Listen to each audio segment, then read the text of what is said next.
Hi. So nice to see you. So nice to see you too. Oh my gosh. I'm Kai, by the way. Hi, Kai. I'm Julia. So nice to meet you in person. Well, I am so excited. All Oh, right. me too. And hi, Alicia, who's already in the chat saying hello to everyone. Yeah, if you're logging in right now, go ahead and say hi. I know Lee Ellen is about to pop in here in just a second and we'll get things going. But how's your day been so far? Oh, it's been really good. I'm working from home right now on my book, so I actually just finished today. I finished In the Veins of the Drowning by Kaylee Cassidy. Oh my goodness, I It's adored it. so good. It's so good. She was actually our first ever Guild Book Club book with that one. And so it holds a very special place for our book club, but also book two comes out very soon. And I I had am, seen that, and someone had recommended the book to me. I mean, of course, I'd heard about it, but knowing that book two was coming out, I thought I'd dive in and really try it. And the banter among those oh, characters was so so good. good. I love the siren lore and like the deep Greek siren lore more than like, the more what we know of sirens. I was like, okay, let's go. That is exactly what I said. I thought this is such a dark take on sirens, and I love it. There was even some light sort of body horror in there, and I was like, Yeah. this is cool. It was so cool. Oh my gosh. And remind me, you're in Florida, right? Yes, I'm in Orlando, so I live in Florida. It's been so hot here. Oh, same, very much. We're in Central Texas, so it's just heat all the time. Yes, then you can very much relate because I felt like I have to stay inside right now or be by some body of water because it's so hot right now. Definitely. Yeah, I definitely it's funny, I kind of have a joke because working at a bookshop, it's this cute, cozy indoors that the past few years I was like, I haven't done any actual summer activities in so long. Maybe I should go outside at least once a week or something. No, I So, know you sometimes feel like you can't leave the house. I often say just the walk from the car to inside of a store, that is yeah, brutal. I mean, so it's even if you're brutal. spending your day inside, it's still we're still I sweating. know. It's wild. It's so funny because I don't mind sweating and being hot if I'm prepared to be. Like if I am going to like go on a walk or a hike or an outdoor activity or kayaking Yeah. or something, like, yes, fine, get sweaty, it's hot, enjoy the heat and the sun, whatever. It's when I'm dressed and ready for the day and I have things going on and I am dripping sweat between walking from my car into the shop or into the grocery store or getting gas or something where I'm like, this Yeah. just ruined everything. Exactly. And I think now, like the minute it hits, I suppose the end of May or even maybe the beginning of it, you're just like, I know I'm going to be hot now Yeah. all the way until, I mean, to me, it feels like even December we have hot Up, days. Is that the same in yeah. Texas? Is it Very basically just much. hot all the time? Yeah, I was like, right now we're in our preheat stage and it's very hot. I was like, Yes. and then end of July through September, it's just so intense heat all the Scorching. time. And then it might start to ease out in October. And then by November, December, we get pre-winter weather and we don't actually get winter weather until like 1 week in February. And that's about it. Yes. Okay. Our weather's super similar. I actually visited Texas for the first time this year in March, right after my book came out, because I went to the North Texas Teen Book Festival. Um, it's like right outside of Dallas, Yeah. I think, and I really enjoyed going there, but it was like the one day of the year that was so cold and rainy, and so I'm freezing. Like this isn't what I expected out of Texas. Yeah, us either. It's no matter how many times it happens, Texans are never prepared for it. It is just we're like, no, it's not supposed to do this, but at least once a year we get a week-long cold snap that just Yes. absolutely takes us out. And we're like, oh man. So Yeah, but I grew up East Coast in North Carolina where we actually had four seasons true. for the most part.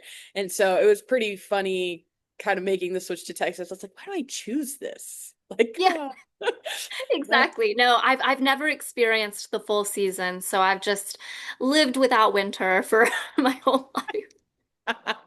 that's so funny. So you were, yes, at the Teen Book Fest. I feel like, did you meet Rebecca Gray? Were y'all on a panel together, or am I making that up? Yes, I did meet her, but I think I met her. It was at another event now that I'm I know she thinking. also does a lot in Orlando. Mhm. There's a like YA fantasy festival that she goes to every year down there. Yes, yes. And I think I went to one of her events as well. So yeah, br brief interactions, but yes, Yeah, just but here and there.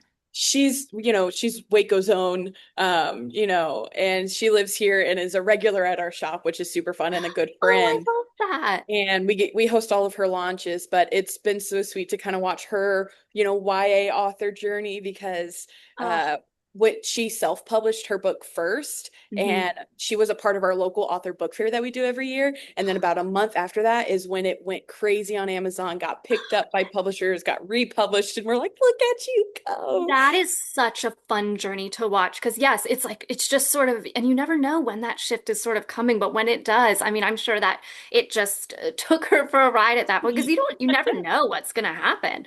Yeah, we're gonna ask you about that in a second. I'm gonna check in and see where Lee Ellen is. So I was like, I'm about to I'm log right on. She's like, here. Oh, she's perfect. here. There she I've is. just been listening.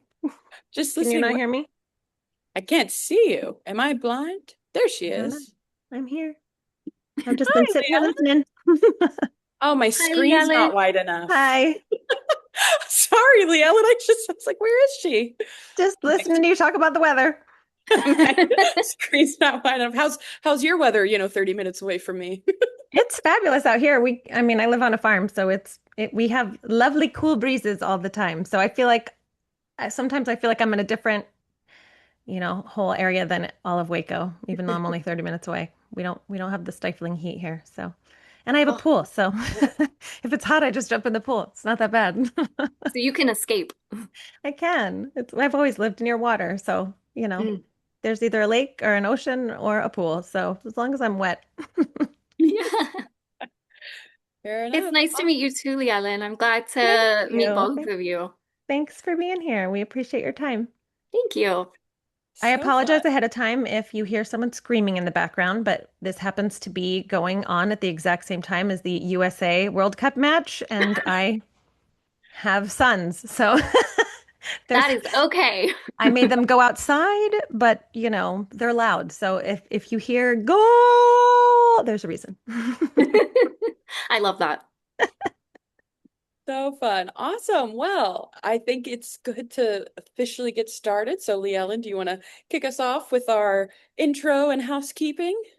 Sure, everybody, thanks so much for joining us today. This is the Guild. We are Fabled Bookshop's Fantasy Book Club, so we are happy that you're here tonight. Kai and I are excited to get started, but before we do, we've got a little bit of housekeeping that we always like to tell you about. So, first of all, we're chatting about Midnight on the Celestial with Julia Alexandra. So, hello, Julia. Hello. Um, if you are watching and you haven't finished the book, you might want to tap out because we have spoilers abound in these chats. We dive deep and ask all sorts of detailed questions. So you can skip out, and Kai will email a recording tomorrow. We've got a bunch of questions that we've prepared, but if you have any questions, there's a chat box. There's also a little Q&A box. So feel free to, as we chat, to chime in with your questions as well. And then stay through to the end because we announce our August book club at the end. So that's it for housekeeping. Yeah, all right. I will do your official author bio and quick book summary before we jump into our first questions. But Julia Alexandra lives in Orlando, Florida, with her best friend, who also happens to be her twin sister. Julia can be found writing fantasy stories with magic, danger, and chaotic found families. She is passionate about mental health and is grateful to have had writing on her own mental health journey. Julia writes for those who find magical worlds as comforting escape from their own. She enjoys reading, collecting too many stuffed animals, and writing to fantasy orchestral music, which we love. Midnight on the Celestial is her debut novel and follows the story of Roe Damarcus, a young girl gifted with magic who is thrust into a world of chaos, secrets, and intrigue after she fails the realm's trial that allows her to keep her magic and finds herself aboard the Celestial cruise ship competing for a retrial. As a concierge, Roe juggles the demands of affluent guests, cruel bosses, and the suspicion that an infuriatingly handsome silks performer, Ivander, is determined to keep her from a retrial. But the true dangers surface after her shift shift ends when the Celestial transforms into halls of nightmares that kill staff members after dark. Faced with the reality of serving aboard, Roe begins to question the ship trials and the system that put her there. But the moment Rose sinks into the ship's dark history, she's wrongly framed for a guest's murder. Vowing to conjure her own second chance, Rose will use whatever power she has to uncover the secrets of the ship, her family, and their entwined, bloody past. What a premise. So good. I just loved hearing you read it. I always feel like that's like an author's favorite part of the beginning is when Kai reads the bio and they're like, dang, I sound really great. You hear it so many times in your head, but to hear it read aloud and you give it so much, drama, I was really into it. And you did that. Like you made the story. Oh, incredible. Yeah, we So want to start at the beginning because we know that you, like in your real life, are a therapist. So, how did you switch gears and become a writer? And how does being a therapist kind of like inform your writing, or does it? Well, interestingly enough, I've actually been trying to become a published author since high school. So I actually started querying agents, sending a letter to them, talking about my book and trying to get them to represent me early on in my life. So in a way, therapy actually found me a bit later, where I've been trying to do this, the book thing, for a long, long time. So when I was in graduate school to become a therapist, that is when I wrote Midnight on the Celestial because I'd been querying with another book and it wasn't going so well. It was another young adult fantasy. I was only getting rejections. And so I thought, I'm going to write one more book. And this one's going to really be all the things I love. And I'm just going to have fun with it. And I wrote it in only a month and a half, which was super fast for me. I This mean, book only really, took you a month and a half to write? the first draft, yes. Lots of edits Wow. came after, but yes, the first draft, it just poured out of me. It was in a summer where I was taking summer classes, but they happened to end at the end of June. So I had a good month and a half off to just write the book. And it came so fast and so easily for me. Not every book does, but this Yeah. one really did. And that became ended up becoming Midnight on Celestial, and I actually ended up signing with my agent a few days before my graduation from my master's program to become a therapist. So it's sort of they've just sort of happened concurrently, and then a few days before my book came out, I became licensed as a mental health counselor. So both journeys have been relatively intertwined. But I will say what informs me when I write my books is probably just the complexity of the characters. If in therapy, as in life, you meet people who are really complex, very interesting, and amazing people who may not always have the best circumstances or may not always make the best choices, but I always find something to connect with. And it's the same thing in writing. Even if there's a character that I sort of can't stand, I always find something inside of them that I can connect with. So I think that's sort of what I basically, people are flawed, complex, and amazing. That's what I take away from therapy and then put into my books. Love it. so cool. As since writing came earlier, even starting in high school, that's so fun. What are some of your favorite books or authors growing up that kind of inspired you to want to create stories of your own? Yeah, so it's so funny that you mentioned that because a few of them are right here. Ooh. An Ember in the Oh, good Ashes. picks. Yes, An Ember in the Ashes by Sabata Remember here. in the And Sabbath here. essentially that whole quartet, the Yeah. whole four books, I think are some of the most brilliant books written, a series that carries itself from book one all the way to book four and never lets you down all the way through. Amazing characters, amazing world building. So, An Ember in the Ashes, that I remember following her journey as a 16-year-old and watching her and thinking, I want to do that. I love these books and I love seeing her write these books because I think she was sharing some of her journey on social media at that time. Legend Born by Tracy Dion is also another favorite and was a favorite. And also all the Leigh Bardugo books, the Six of Crows, of course. I remember getting that for a holiday when I was in high school, and both my twin sister and I fell in love with it, as most of the world did. And so those books were very, I think those are the books that made a lot of, my generation and really anyone who picked them up just become so passionate about the characters and the stories. And I think that's what drew me to YA so much is that that just inspired this passion that I think only teens bring Mm. to their reading. And of course, adults read young adult. It's still my favorite genre to read, and I am into the adult age now. So, I just love it. But those are the authors that really made me want to do this. That is so fun. Those are our favorite authors also. I love that. They I love honestly, they're Sabat Tahir. iconic. They have paved the way for so many authors coming into Yeah. the industry, particularly in YA. And so Yeah. I love them. Well, what's fascinating though, as the YA book buyer, I've seen a lot of YA authors flip to the adult space this Me year. too. Yeah. Hmm. So you chose YA, which I think is awesome. Yeah, I've noticed that too, that shift where a lot of people are changing genres. And I know there's a variety of reasons for that. But for me, I always have to write what I'm excited about, even if maybe that's not the most popular age category right now or the most popular genre right now. Like, let's say fantasy died tomorrow. I probably couldn't stop writing it. I would still want to.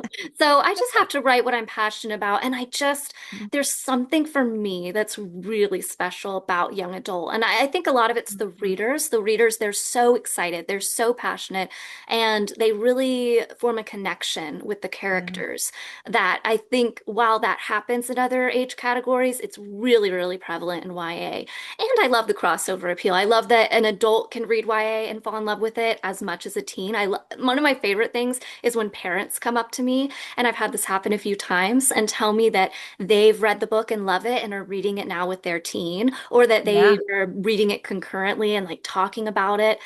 That's just such a neat thing that can't always happen in the adult genre. Although I do love the adult genre too, and Yeah. who knows, maybe I'll dive into that at some point, but YA is my first love.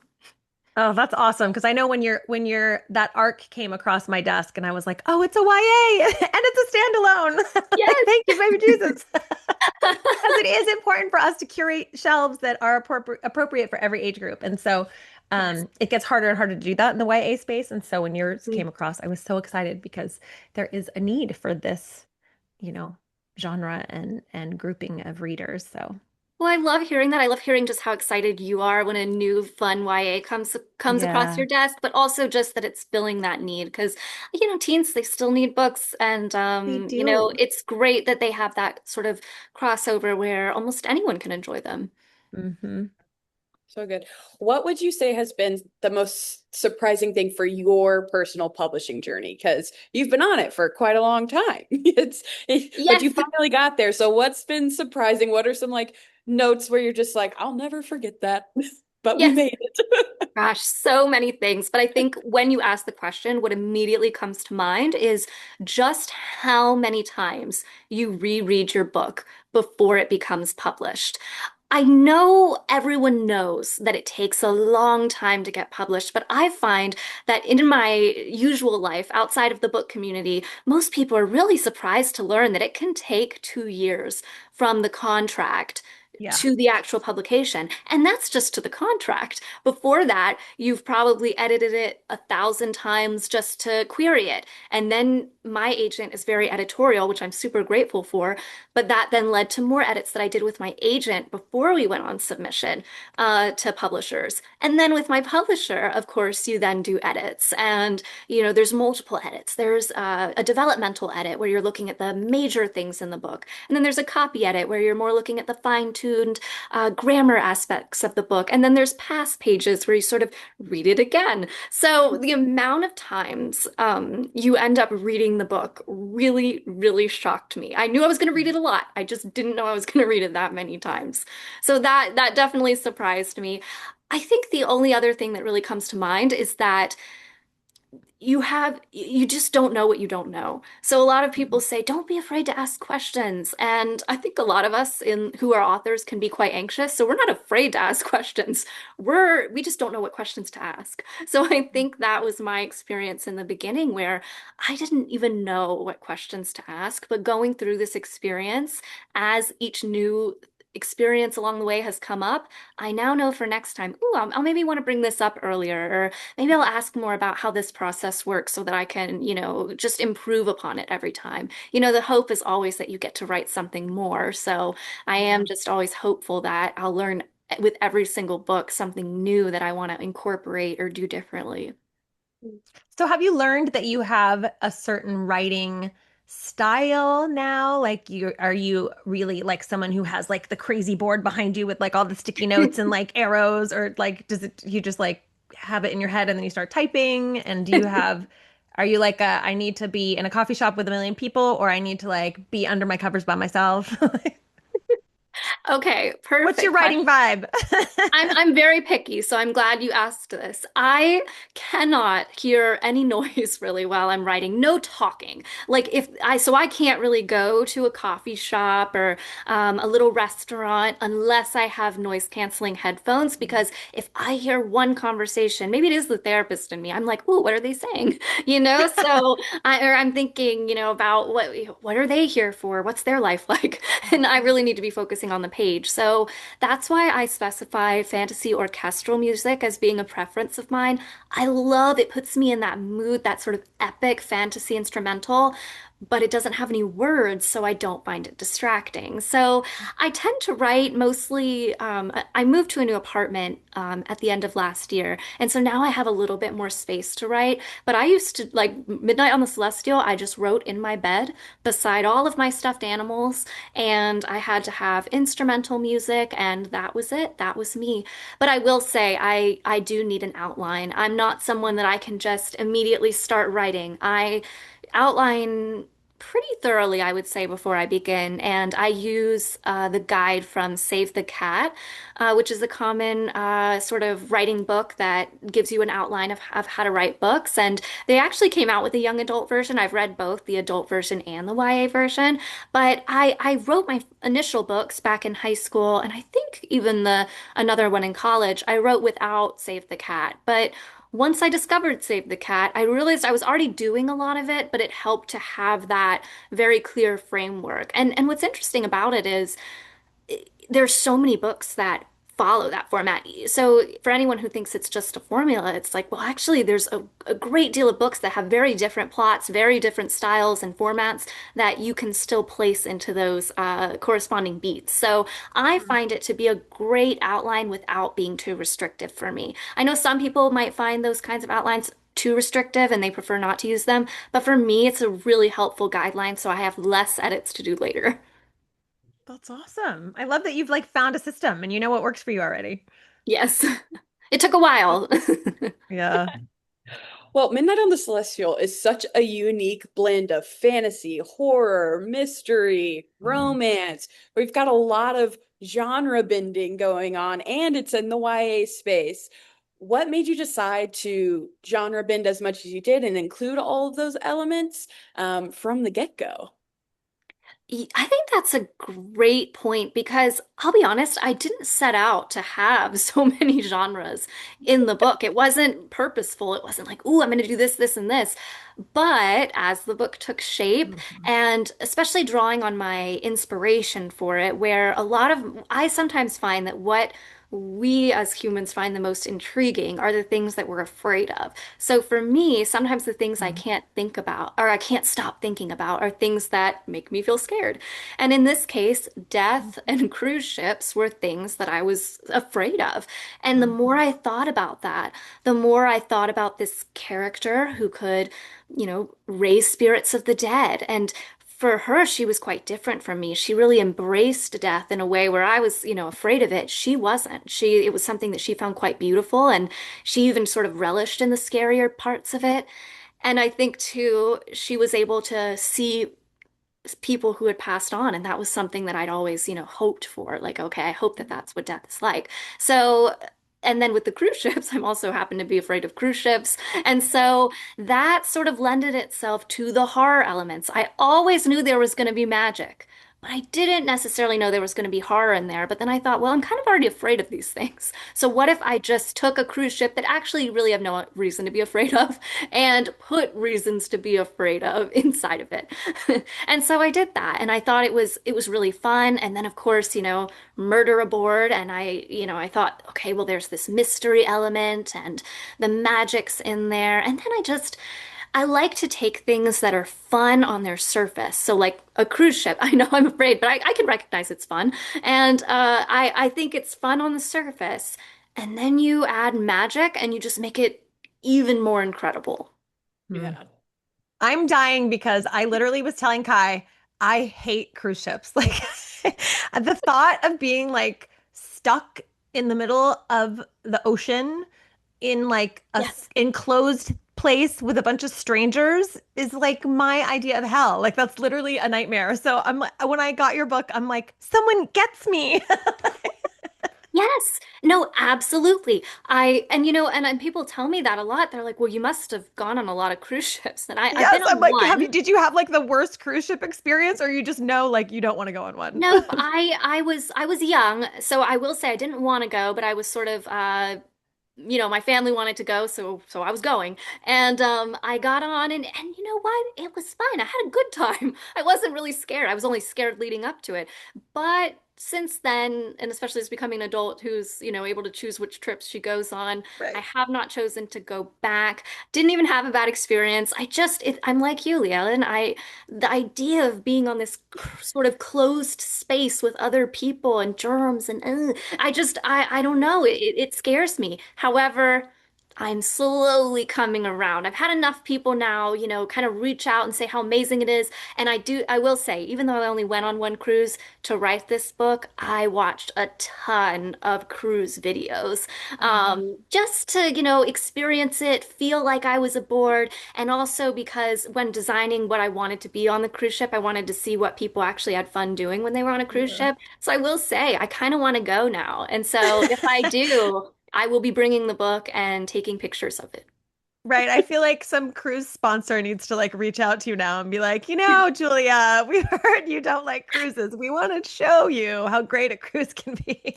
Well, I figured they either will really want me or really won't want me because they're like, well, you're talking about how much you're afraid of cruise ships. You wrote this scary, cruise book. I've had readers kind of tell me, oh, I read your book. It makes me not want to go. And I thought, uh-oh. I Sorry, hope cruise line. no cruise lines reach out to me and are like, you There Sorry, slander. goes the Princess cruise Cruises. industry, thanks to Julia Alexandra. Exactly. And I'm like, wait, no, I kind of want to go now. So, um, Anti-influencer. yeah, exactly. Yeah, they don't like those as much. So, No.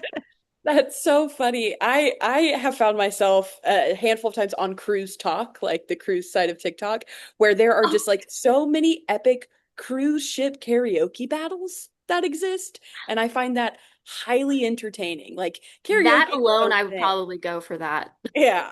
It's Oh so my funny. But gosh. then I am once again humbled where also there's like always once a year like a massive cruise travesty from, the poop cruise back in the day to our most recent hantavirus cruise. It's just kind of enough to be like, yeah, it's fine. I'm good without the cruise. I know. I want to It's be like ill. just when I start to think I might go, a news story pops up. It's sort of like when you're afraid to go on a plane, which I was as well. I don't know, lots of transportation things, but when you're All afraid those to go tiny on a spaces. plane, you start seeing all of the like horrible plane articles. So I think, my sister, she really wants to go on a cruise. She's like, Julia, you can do it. She believes that, I need to give it a try. So I'll report back if I do. Oh Yes, yes, we'd please love to do. hear it. Love to see it. Speaking of the ship, the Celestial, feels like its own character in this book. Like Mhm. it is very much a big part of it. How did you develop the ship's personality and roles? A ship that I eats people. Talk about a Yeah. fear. Yeah. I Tell just me about it. love locations that have this sort of sentience to them. Mhm. I just find that so interesting because there's no, at least in my mind, and I don't, and really not in the book, there's not really a very black and white clear explanation as to, why the ship is the way it is. We know it's that this extracting the morphia this way has tainted it, has warped it. But it's still a little bit of a mystery. And I just find that to be a really intriguing concept that the objects in this world have kind of a personality. And so I think it's just that sort of intrinsic interest I have in setting as character. But also, I think for me, it felt, of course, you're going to have sort of a human antagonist, but I really liked the idea of this ship being consuming. In a way, the ship is literally eating their morphia in a way. And what better way to get a bunch of morphia than to eat a morphic? So I think it was just the idea of almost a carnivorous ship that just Right. likes to eat people. And it makes it really, it also, I think what came to me very early on was this sort of concept of don't leave your room at night. And Mm. so I just really liked that as a sort of a warning. You know, you're on this glamorous, opulent cruise ship, and yet you have this, warning that everyone just sort of shrugs their shoulders at and accepts that says, okay, but also don't leave and something bad will happen to you. So I just really liked playing with that. I mean, I'm afraid of the dark. So like when they are down those hallways and it's dark and it's like pulsating and like bloody and like when you start describing icky goo, I'm like, I'm out. Like, some of those descriptions, I was like, I can't be in this hallway. Yes, it's like, you know what? I don't need the dragons in the lagoon. I don't need, these beautiful performances. I'm off this ship. Oh my gosh. Yeah, I feel like for someone that has never I've never been on a cruise, but I feel like you totally nailed cruise life because you had all the bizarro funky drinks with sparklers in them and stuff and the crazy food and the pre-planned activities. So like how fun was that part to write? And was there like a favorite like scene or like activity or food that you loved creating for this ship? It was so fun to write. That was actually one of my favorite parts was because even though I've only been on one cruise in my life, I do live in Orlando, which is sort of the Like land the of theme home, it's the parks. Mecca. Yeah, so I've definitely been able to see sort of the, cool attractions that exist, the really fun meals and drinks. And my sister had actually worked in hospitality while I was writing the book, and she, still works in that. So she'd actually told me a lot about, what hospitality is like and what it's like to sort of be serving people per se on their vacation, And so I was thinking about the dynamics of that and how people are expecting your best all the time, and their expectations are up here at Mm, all times. They've paid a lot to be here. You hear that a lot. So yeah. they expect what they've been sold about this ship. So that part was really fun, just imagining it from sort of a hospitality in Orlando lens, my sister working in it. And then, like I said, honestly, watching the videos, I know Mm, it's not the same as being aboard, but it was for me the closest I was going to get cheaply. So, yeah. and it was really cool, and I got to see what people love about it. Mm. But I actually, my sister and I, we ended up creating some of the mocktail versions of the drinks. You We ended up, did. yeah, it was Oh, how so fun. fun. Yeah, my publishing team wanted to make ingredient cards for some of their sort of incentives, I think, for the ARCs Yeah. going out, the advanced readers copies. And they had asked for recipes. And so we sort of tinkered with them. My sister got some advice from some people working at the hotel that she's at. And so we were, because we didn't know what would taste good, but we started just sort of tinkering and trying things out. And there's a drink called aboard called the Sparkling Berry Punch, and that one ended up being our absolute favorite. Which that one's a little basic, I will admit, but it was good, so It was good. maybe it's worth ordering. But there were some others. The Nocturne we ended up making, and it ended up being sort of this dark liquid with glitter inside of it, edible glitter, of course, and it was really neat. And I still think the Sparkling Berry Punch tasted the best, but that was super fun. And I will say, if I was aboard, I think the attraction that I loved the most was the light tag room, kind of modeled Oh, after laser tag. I love the idea of sort of floating and being able to fly. So the fact that it would lose gravity at a certain point and, you yeah. know, you could sort of play in the air, that was something I really loved the idea of, because I used to play laser tag as a kid with my dad and my sister. And so I was like, that would be fun. So I would Yeah, like to do that's that. so cool. I love it. It was also so fun because it's very atmospheric at the same time with the fantastical elements. It felt very whimsical, but that dark whimsical, you know? And I so love I that. was That's exactly how I love to describe the book is darkly whimsical. So I love that you picked darkly up on that. whimsical. Yes. And so I was wondering, did you have any other books, films, experiences, TV shows, other influences that kind of inspired some of the atmosphere that you loved and put into the book? Yes. So, another one, it's on the shelf somewhere. I don't know if it's in the background, but Caraval by Stephanie Garber Oh, so was a fun. big inspiration. I thought she really, darkly whimsical, I think would really describe that book as well, and really that whole series Series. where Yeah. it's glamorous, it's magical, it's kind of quirky, but there is sort of this darkness underneath, and I really love that because magic can be beautiful, but as we know in Midnight on the Celestial, it also has a price. And so that Mm. aspect of it really stood out to me. This is kind of maybe not as whimsical or dark, but another inspiration. I don't know if you've heard of the TV show that was on, it was on Bravo. I think it's still on, called Below Deck. Have you ever heard of that show or watched it? I've watched clips of it because I watched The Traders religiously, and several Oh, people who were on Below Deck have ended up on The Traders. yes. And you know what? I would probably Below Deck is one of those shows, one of those reality shows that kind of stresses me out because you know people fighting and stuff. It does stress me out.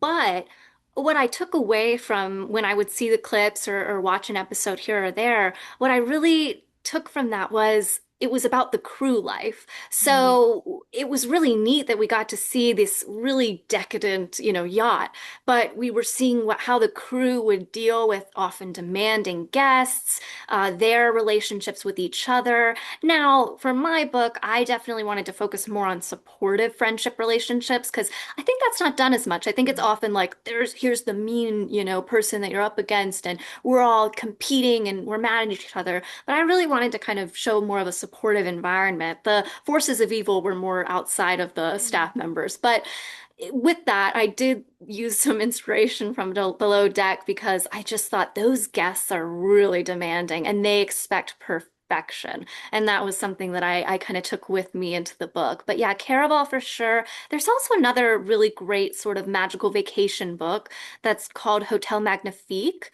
And it's a really, really good book, and it's about a magical hotel. And that book was also it was partly inspiration, but I will say I sort of read that one after I'd come up with the idea and I was already writing it. But still, it was definitely one that I felt was really fun because it reminded me a lot of the things I enjoyed about writing Midnight on the Celestial. So, and that one too, I mean, the hotel's really cool and magical, but there is that darker piece to it. And I really love any fantasy that does that because a lot Mhm. of the time there is sort of a darker side to magic when you look at it because it can do all these incredible things, but if you don't have some kind of cost or some kind of darker side, it's a little too perfect, it's a little too, well, everyone's problems are going to be solved immediately. So yeah, those were some of the inspirations.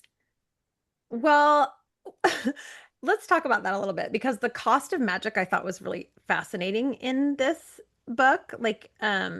So where did talk about your magic system a little bit and how there's that give and take with it. Yes, so every single morphic in the books, no matter what their morphic ability is, has some kind of cost. So Mhm. for Ro, she has her death mares, her waking death mares, and it's kind of horrifying for her to Yeah. sort of see these deaths play out. And I think what's even scarier is a lot of the time she's not sure if they're real initially or not. And so she's not sure if it's on her to prevent this death, or if she's witnessing something that can be stopped, or that this is something that's happened in the past and she's just seeing it. So that can be quite scary for her. And then there's others, Evander with his shifting.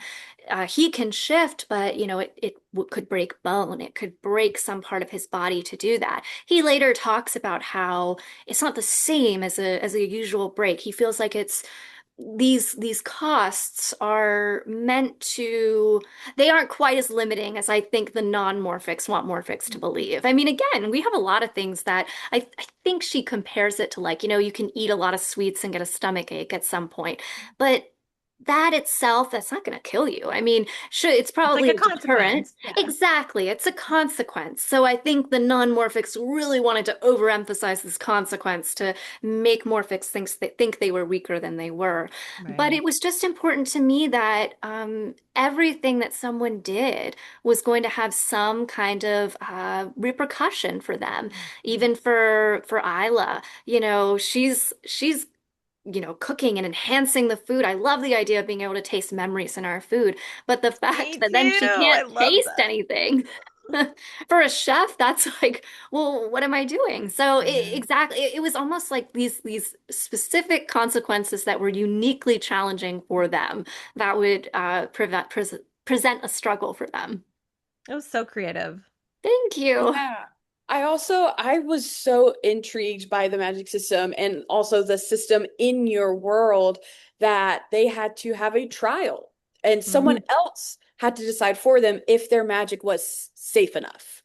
And if not, it was you had to either get it extracted and lose your magic completely, or, go aboard the Celestial and maybe get to keep it. Maybe. Yep. Maybe, just maybe. So, can you share a little bit about deciding to kind of make your world in this systemic way that we learned that over the course of the book, just kind of more and more, you're like, it's the system's fault, you know? Yeah.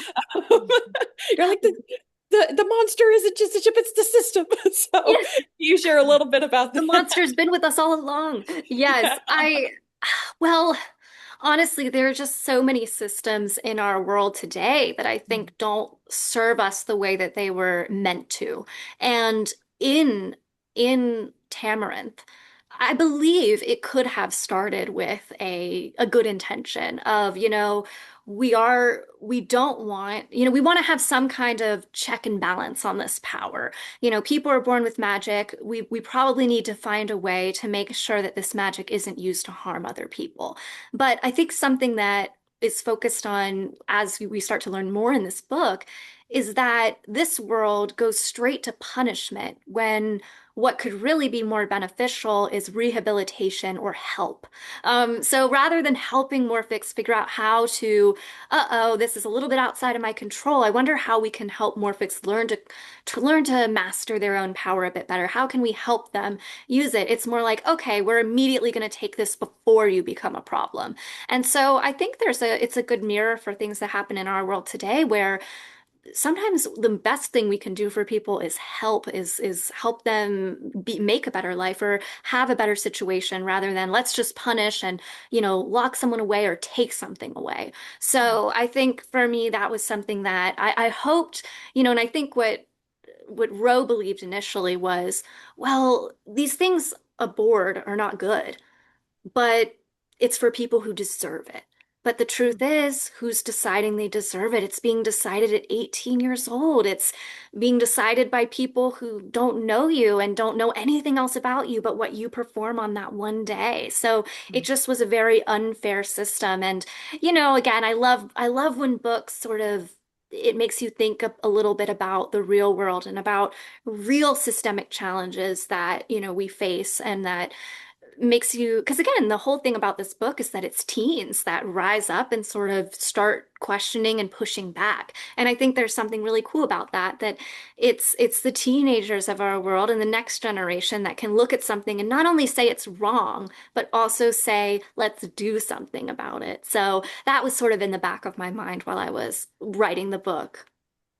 Yeah, Well, that's let's what I talk about these teens because they were some of my favorite. Like I am a sucker for like a found family trope and you have this ragtag mix of people that don't seem like they would go together, and yet they do. They come together and they rally and rise up. So just like tell us about this little Oh, band of misfits that we fell in love with. yes. I'm so glad to hear you say that because found family is my favorite. My I favorite. hate even calling it a trope because I think it's so much more than that, but we'll say it's a trope and I love it. I just think my favorite books growing up were the books that had this great group character dynamic and really friends that felt like family. And I think it's so important for teens, and that's why I wanted to do that because it's either for teens who have a found family and love that and want to read about it, but I think it's also for teens who don't. There's a lot of people out there, myself included at times. I didn't always have a bunch of friends that felt as close as family, but I think reading about that sort of gives you that experience through escapism. You get to sort of have that experience through a book. And for me, it was very important to me that this group have some interesting dynamics to it, but be so supportive of each other. Like, for example, Isla and Alana were together. They were in a relationship, yet they're still friends. And Alana, rather than I think it could have been that Alana and Zora are pitted against each other, but they're not. Alana really loves Zora and is a good friend with Zora, and they really love each other. Alana still misses Isla, but they are still supportive of each other and genuinely friends. And I think Mhm. too, when Evander really starts to see Roe differently is when he starts to see the way she treats the people he cares about so much. And I think that's the thing when you have a really good friend or a really good family member, Mhm. seeing someone else treat them well and that right alone makes you think, oh, I like this person. I see who they really are now by how they're treating the people I care about. So I love them. I love Nico. He was a little bit more of like one of the newer members aboard the ship. So it was important to me to kind of have that scene where Rose sort of gives him that encouragement before he makes the drinks that he's never made before and has no real additional ability to do that. And so that was important to me to sort of give him that little encouragement. And yeah, I love all of them so much. And, the top deck party is one of my favorite moments because it's just like getting to Mhm. see them have fun and really enjoy up until, the blood and Yeah. everything. But, it was fun for a little while. And so I think that's something that I always like to have if I can in my books is, a group character dynamic that, you makes you laugh, makes you smile. Mhm. And again, Alana too, she was just a really kind human being. And Mhm. that's something that I think I'm not sure we always get to see that as much in the female friendships in books sometimes, and I think that was something I really just wanted to show was that Ro and Alana were very supportive friends towards each other. Uh, Mhm. Alana had some misconceptions about Ro in the beginning and realized that she wasn't what she thought, and Ro had those same misconceptions. So Mhm. yeah, I really love those characters getting to interact together. Me too. I think, in YA, it's so important for young adults because it's an age where you're trying to figure stuff out. You're awkward, it's sometimes it's a difficult stage at home, sometimes it's a Yeah. difficult stage with friendships, or it's often a difficult stage in friendships. And so a lot of that readership finds, their connection in books. So I love when we can Mhm. find books like this where they can go, oh, like I can find my people this way. I can Yeah. build community with the people at school, or I can build community with the people on my sports team, or I can, your found family, you can find your people. Go find your people, kids. Yes, and I so agree with you because I felt that way.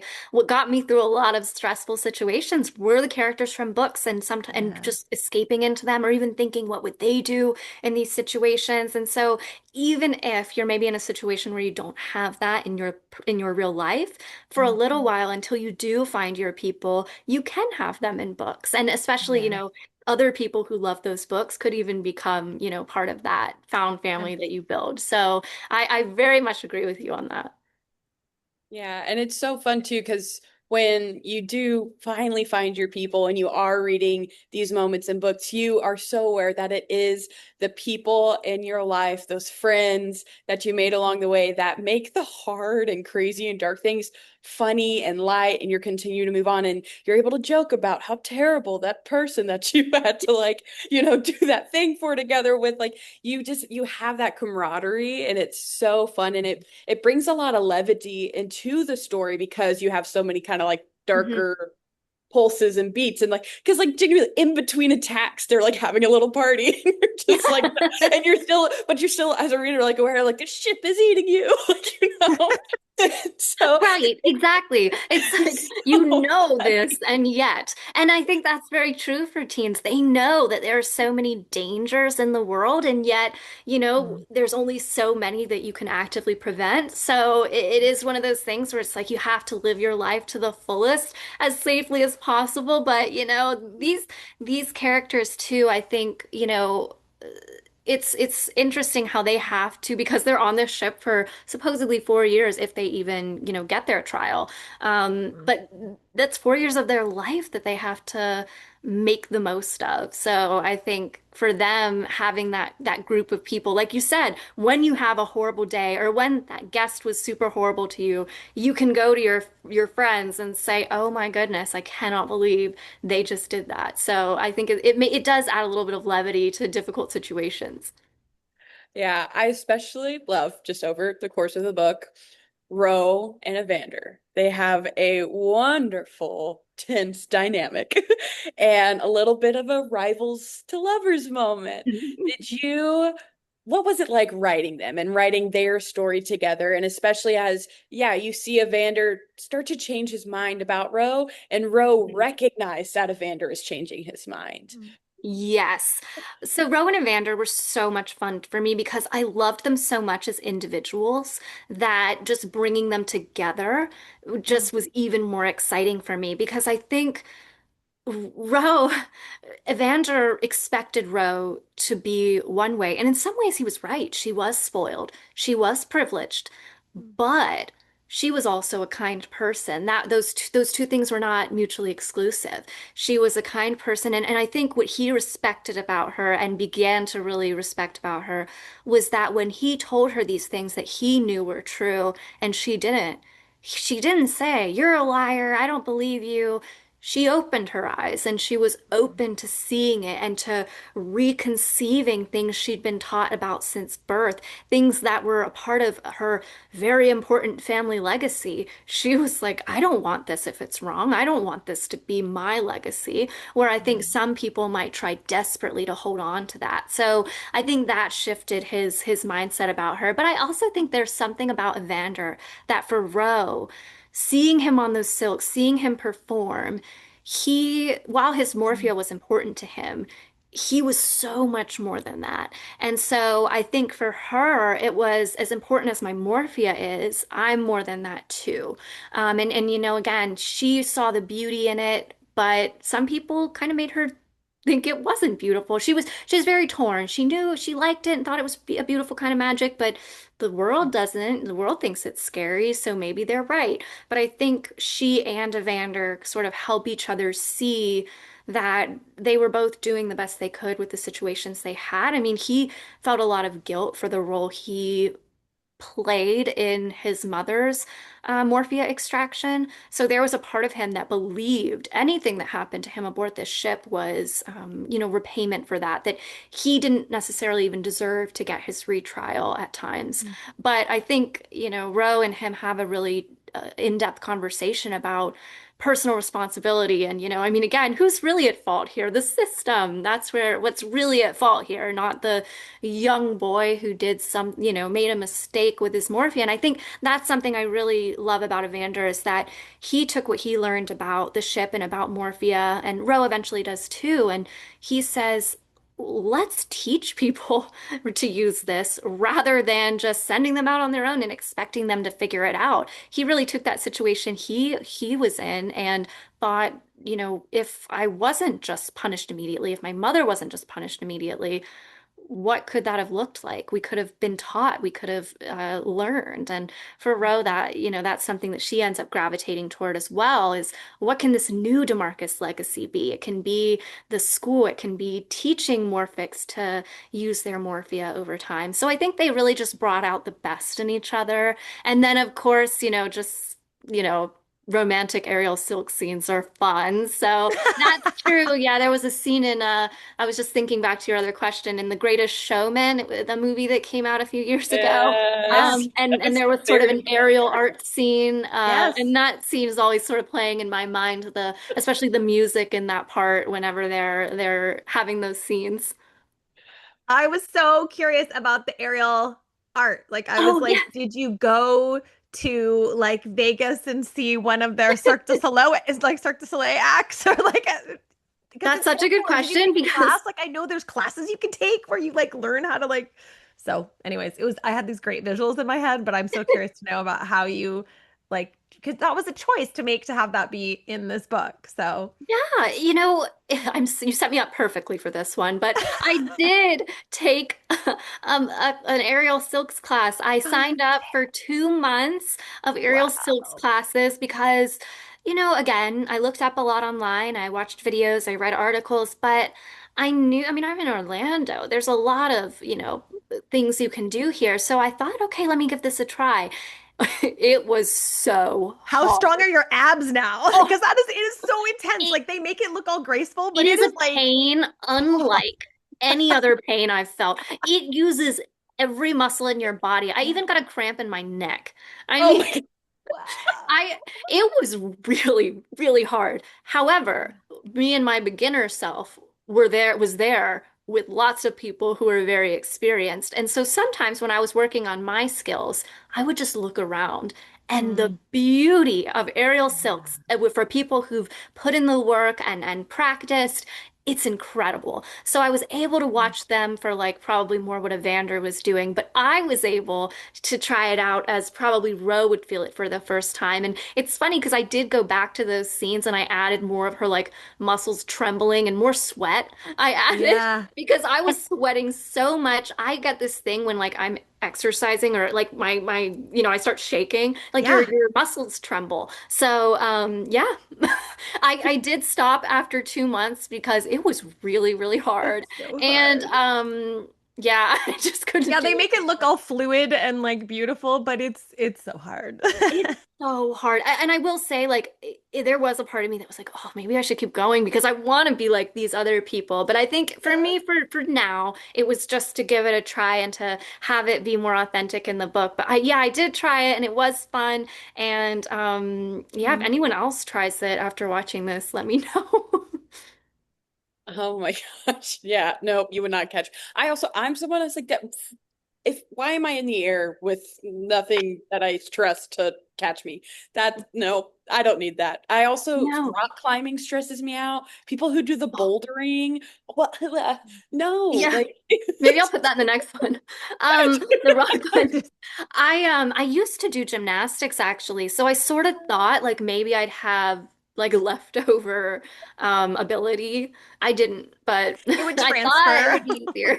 Yeah, so but it was cool. I mean, I'm really glad I did it because to be honest, my twin sister came with me for the trial class and she never went back. So I could have been like her and done the trial class and just dropped out. But I stayed for 2 months, and this was when because right now I'm just working from home on books, but at that time I was working as a registered mental health counseling intern. So I was, doing therapy all the time, and so I was going after work to do this, and so that was tough. But I was like, no, you signed up for this, so I finished it out. It was a very cool addition. Thank yeah. you. I love it. So another we've talked about like Rowan Evander and our little cast of misfits. We've talked about, the guests, but some characters that creeped me the heck out were the bosses. Um Yeah.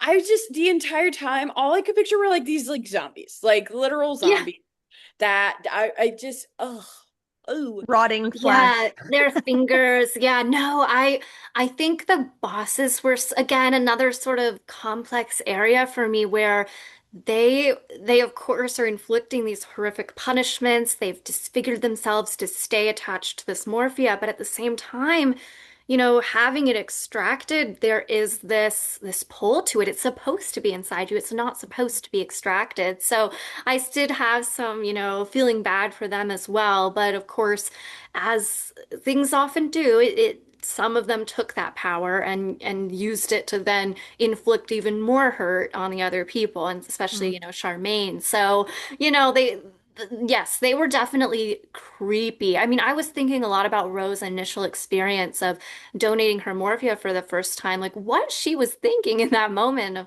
what have I gotten myself into? Right. Seeing Yeah. one of the bosses for the first time. It's just, it's definitely.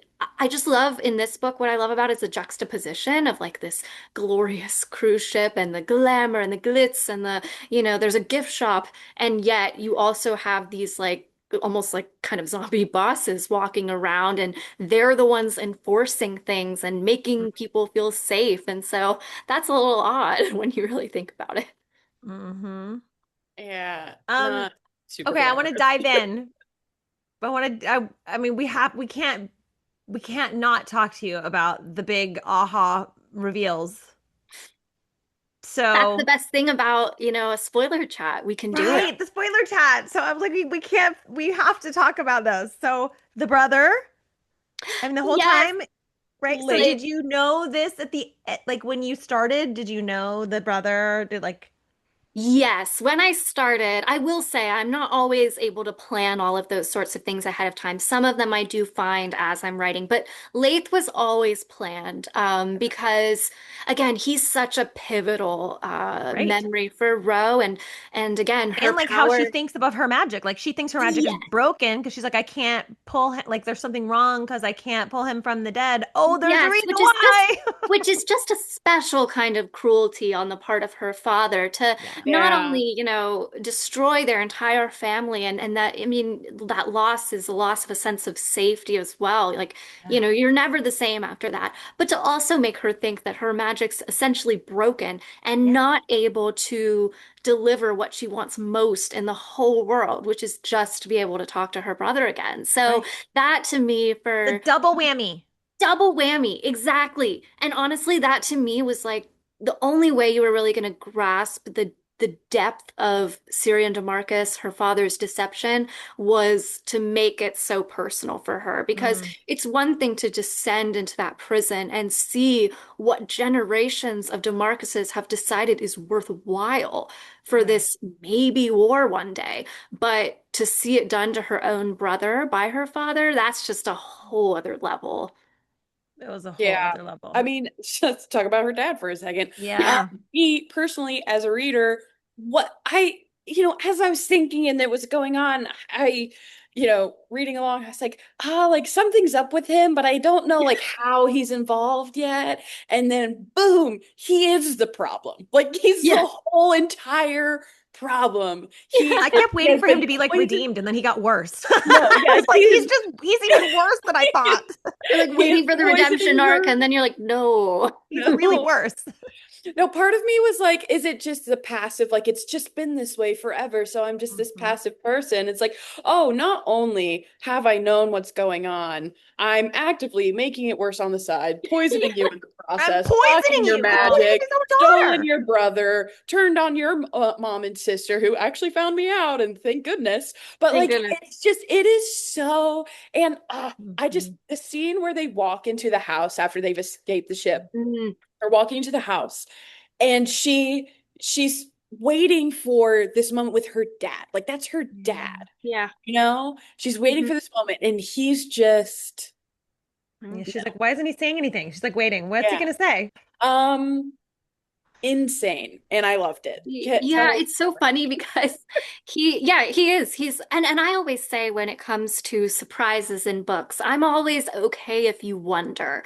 And you start to think, maybe there is something off about this person, or I'm wondering if there's more to this, but I'm always hopeful that you don't quite know exactly what it is. And I think I've heard from readers as well that like they either didn't see him coming at all, or they had an inkling, kind of like you were saying, Kai, where it's like, I have this inkling, but I'm not quite sure where he's gonna fit in all this. And that is just like, whoa, he actually was really, really bad. And I think what was so important to me about him was that he really believed it was worth it. Like he Mhm. believed, yes, I am hurting you, and yes, I've done this, but it's necessary because I think every horrible Yeah. person has to believe that what they're doing is necessary for them to Yeah, be he able doubled to down. He leave didn't it. he didn't Yeah. apologize. He's like, "No, yeah, I totally No. did this." Yeah, which is why like I think what Alana does in the end is like to me that's one of the most effective punishments that you can give to someone, though not like necessarily physically possible in our world, but is essentially forcing empathy for someone who really hasn't had to feel it or can't feel it because he was someone that I think he just saw people as a means to an end, what Mm. he believed to be a worthwhile and very important end and worth sacrificing for, but an end. It was more about what he saw the future looking like, not about the people he was harming in the moment. So for him to sort of, for her to give him that pain and that suffering he'd given to others, I think was the only way he was going to even kind of come close to feeling what he'd inflicted. But he does escape. So did you leave that little, I know this is a standalone, but did you Yeah. leave that little sliver open for like, Yes. maybe a second thing where he comes Yeah. back with a vengeance or something? Yes, so yes, it is very much a standalone, but for Ah! me, I love books, TV shows, movies, anything that like you still have to have resolution. You have to have some kind of satisfaction at the end or else it's Yep. very frustrating and I've been there before. But But I like I like stories best when it feels like they continue, our window into them just is gone, yeah. whether that's permanently or temporarily. Our window is gone, but their lives still continue. So, there's always windows open. Yeah. So, you never know. I always say never. You close the door, opened a window. Exactly. Yes, we close the main door, but life Mm. goes on for these people. Conflict goes on for these people. I Yeah. think if everything's too like and everything worked out and it was all perfect, it just feels That's like so true. a little bit unrealistic. So I almost just like that window. It's like your window is now closed that you get to see into this world, but there's still more going on. But yeah, I just say never. But I will say just to not avoid any frustration from readers, it is a standalone. Yeah. No, yeah, it really kind of cracked me up to just the pacing of it at the end because it was it was so I was just like whoa whoa whoa Yeah, and it's then like boom, boom, and boom.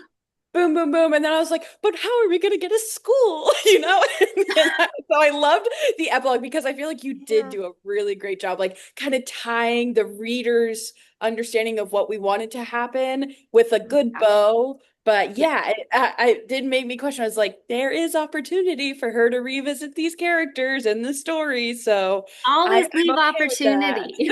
Well, and I that. love that you said that because yeah, for me it's really important that we do have some kind of closure. And I do love like I want to make sure that the characters have probably the best ending that they can. If anything, it was probably more the world itself that was still finding itself and where it was going to shift from here on out. But I think for the most part, Roe, Evander, and Alana had, some hopeful purpose and an exciting sort of journey beyond this. Isla and Zora were going to make sure they knew what was going on with that ship from now on. They were going to have their eyes on it. Nico, he really wanted to be a chef, so we're hopeful that he's, going to get to use this experience in the school to actually attain that in, back in his province. So I think the characters there was more of that conclusion, I would say, but maybe the world itself there was more of this kind of we're not totally settled. And of course, Aslan's letter at the end suggests that as well, that it's not, there's definitely more happening here. It's just whether we as readers will see it one day. Hmm. I love that. Yes. Well, what is next for you? Yes, so I do have more books on the way. I can't say much more about them now, but with my current publisher, Wednesday, I have more books coming out and more young adult fantasy. Okay, So good. I was I'm gonna ask, definitely are you staying in YA for a little bit or yes, maybe yes, aren't I am. ready? I'm parked there for now. So, yeah, so young adult fantasy. I'm really, really hoping that I'll be able to say something soon. We're moving along. So I really think it's probably going to be soon that I can say a bit more about that. But I'm really excited. What I will say is I feel like people who enjoyed Midnight on the Celestial will really enjoy this next adventure. I think it has a lot of what I think readers loved and what I loved about Midnight on the Celestial while doing some new things too. Oh, that's great. Well, Well, thank you so much for chatting with us tonight. We love this book and we love sharing it with our readers, and for you to take the time to chat with us and us to hear more about it.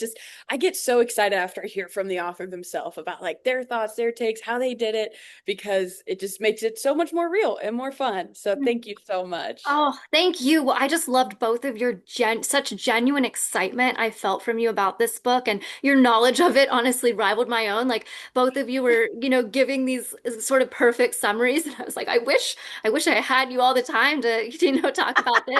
But I think We're your hype also girls.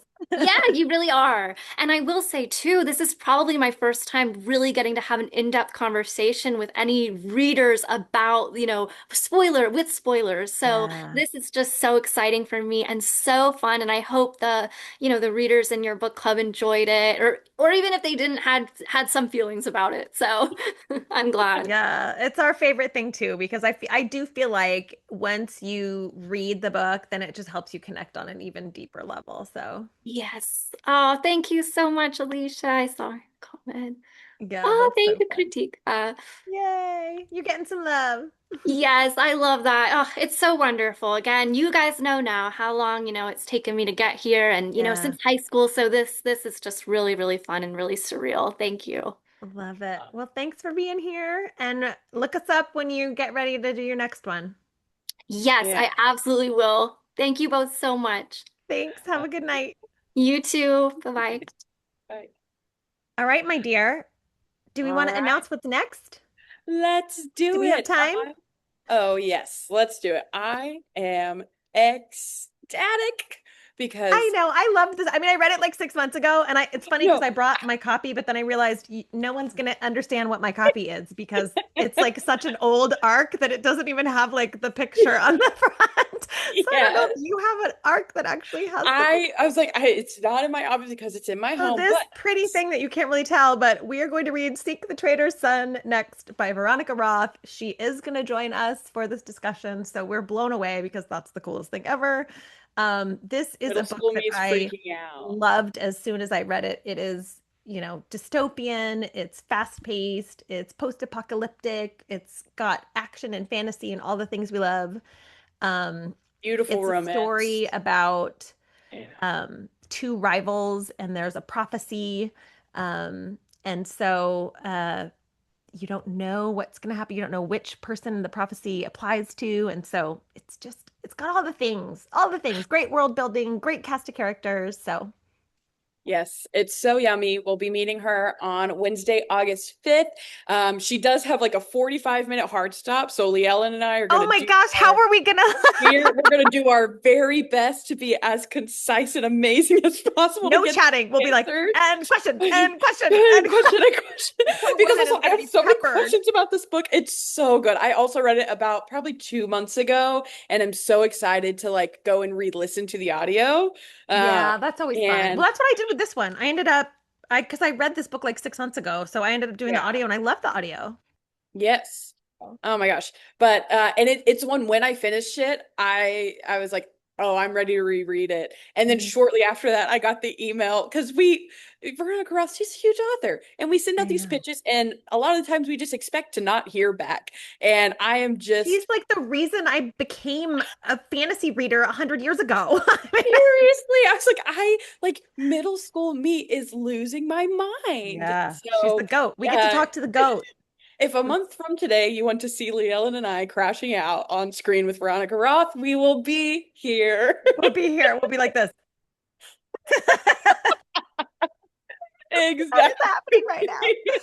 I know. Oh my But gosh. It's gonna be yeah, thank awesome. you to guys who tuned in tonight. We hope to see you next month. Yes.